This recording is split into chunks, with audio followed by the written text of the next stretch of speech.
il faut que le Gabonais sache que dans des pays à gouvernance sérieuse, il y a une différence entre un impôt et une taxe. L'impôt est une somme que l'État prélève sans une contrepartie directe. C'est le cas notamment de l'impôt sur les revenus des personnes physiques ou de l'impôt sur les sociétés. L'impôt contribue à financer les charges de fonctionnement ou les programmes d'investissement. La taxe, quant à elle, est un prélèvement lié à un service ou à l'utilisation d'un service spécifique. Par exemple, la taxe de ramassage des ordures, la taxe de séjour dans un hôtel ou la taxe d'aéroport. En France, la taxe d'habitation relève de la responsabilité des collectivités locales et non de celle de l'État.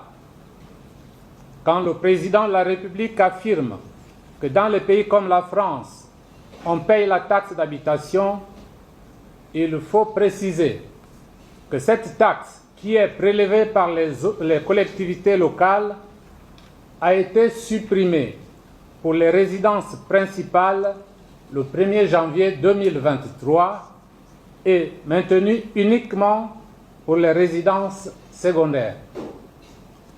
Donc, comme tout le monde n'est pas riche en France, ça signifie que cette taxe s'adresse à ceux qui ont plusieurs maisons, donc aux riches.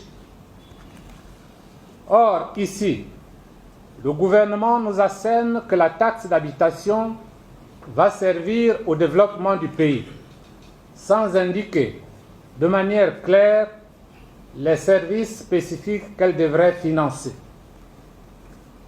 Avant d'imposer aux Gabonais la taxe d'habitation, le gouvernement doit d'abord nous dire ce qu'il est advenu des 7 milliards octroyés par province, soit un total de 63 milliards pour les 9 provinces, bien au-delà de 2,8 milliards escomptés.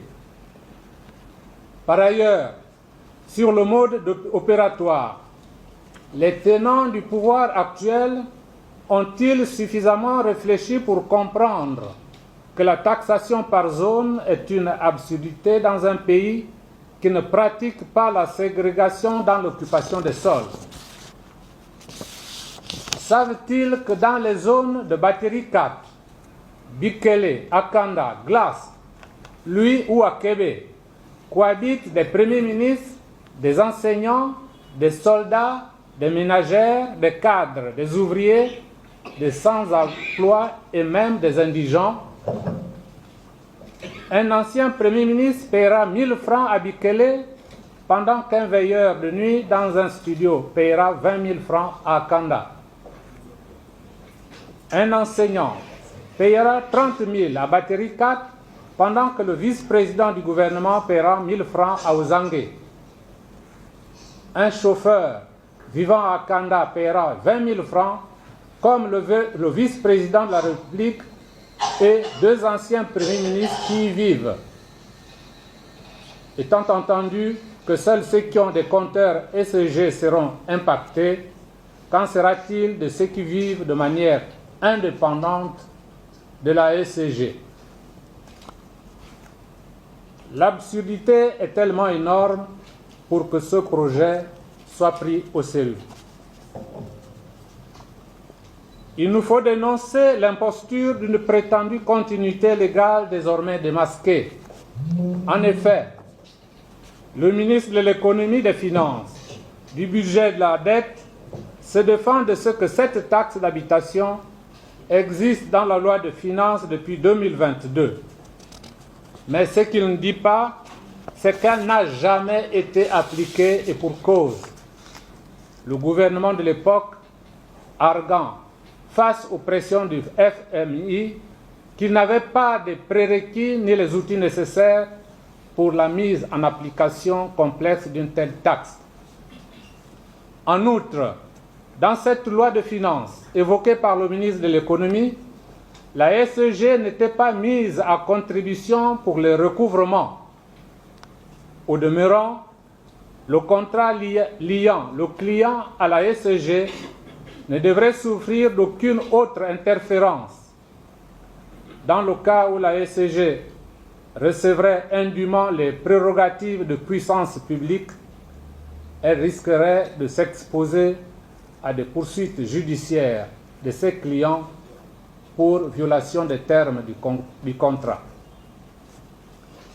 Aujourd'hui, le gouvernement exhume ces dispositions dormantes, non pas parce qu'elles sont soudainement devenues applicables, mais parce qu'il cherche désespérément, le gouvernement, les recettes faciles, sans avoir fait le travail de fond nécessaire, dont la reddition des comptes de la transition au cours de laquelle les Gabonais ont entendu parler de tant et de tant de milliards.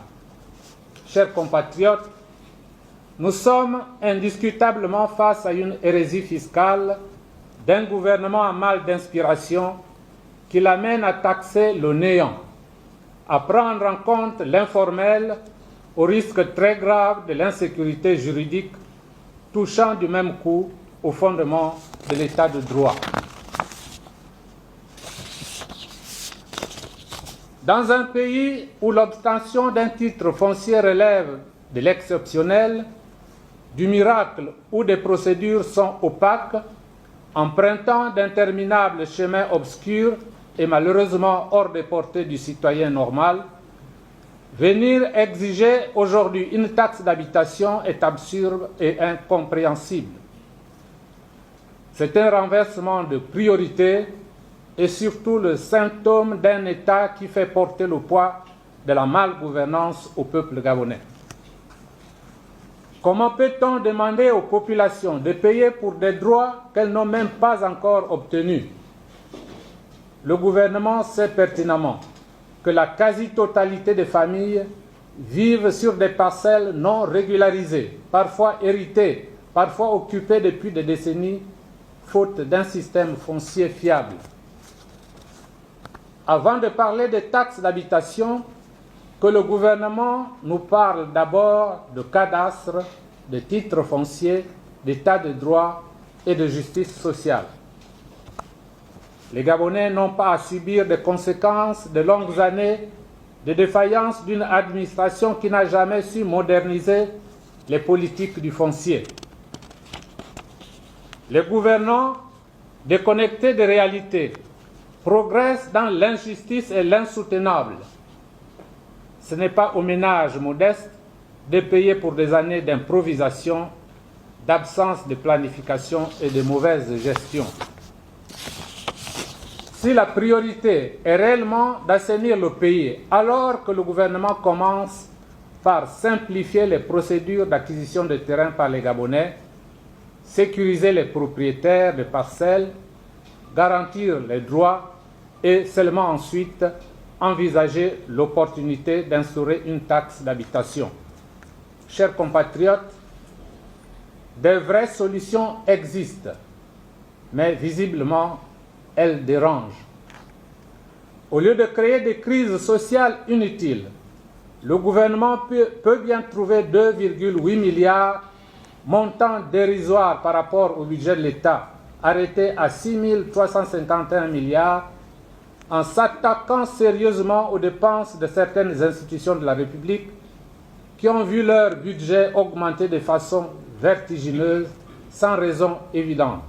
C'est le cas de la présidence de la République, de la Cour constitutionnelle, de l'Assemblée nationale, du Sénat et de la Cour des comptes. Ces budgets ont été parfois multipliés par 2.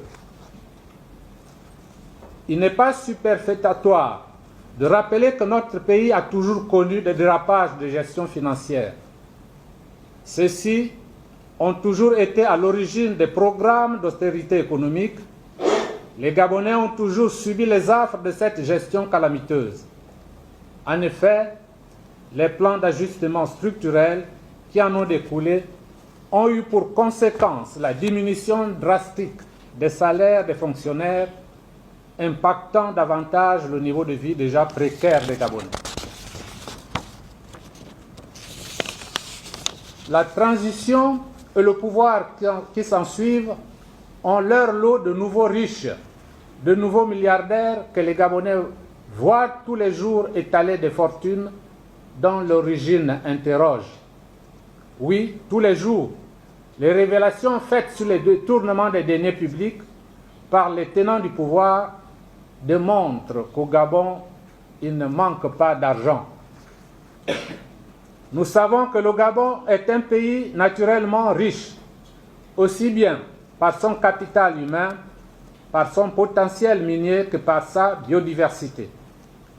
En faisant preuve d'intelligence et de dextérité managériale, la conjonction de ces facteurs devait inéluctablement autoriser au pays les marges financières indispensables à son développement économique et social. Mais le pouvoir en place s'oblige à passer son temps à faire tant de bruit autour d'un œuf au plat qui ne rapportera qu'une somme marginale de 2,8 milliards de francs CFA, soi-disant pour soutenir le développement du pays. Le gouvernement gagnerait à explorer d'autres sources de financement, en procédant par exemple à la réduction des dotations budgétaires allouées à certaines institutions de la République et autres fondations de création récentes.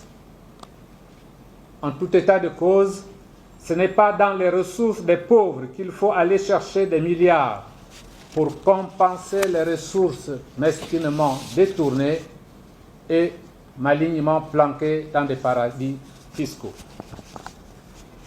Chers compatriotes, nous sommes en vérité face à un pilotage à vue, sans perspective, doublé d'un aveu d'incompétence du gouvernement, arrimé à un conflit d'intérêts du cumulard ministre en charge des Finances qui entend continuer à caresser les entreprises au mépris des populations dont il n'imagine même pas les difficultés.